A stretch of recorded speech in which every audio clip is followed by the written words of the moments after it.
आज होता chicken भाकरीचा menu आणि चिकन माझ्या सासूबाईंनी बनवलं होतं. ॲक्च्युली लहानपणापासून आईंच्या गळ्यात माळ आहे. त्यांनी अजूनपर्यंत चिकन टेस्ट केलं नाही आहे. पण एवढं भारी चिकन बनवतात कसं काय काय माहिती. एकदम टेस्टी झालं होतं चिकन. आमच्या भाभींनी मस्त भाकरी बनवल्या होत्या आणि मी थोडंसं सूप पिले. त्यानंतर ना आज रितिशाने सुद्धा आईंना हेल्प केली आयांशी मालिश करण्यासाठी.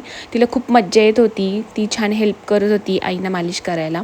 त्यानंतर माझी मम्मीसुद्धा आज अयांशला भेटायला आली होती आणि थोड्याच वेळात ना अयांशची कझिन सिस्टर सियासुद्धा कल्याणवरून आली होती.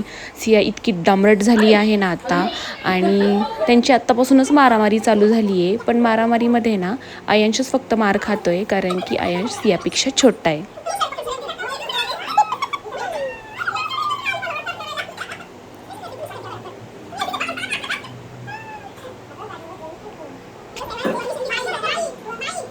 गाडीमध्ये नाही लावली. तुला झोपायचं की नाही झोपायचं? किती वाजले? 2 वाजले रात्रीचे.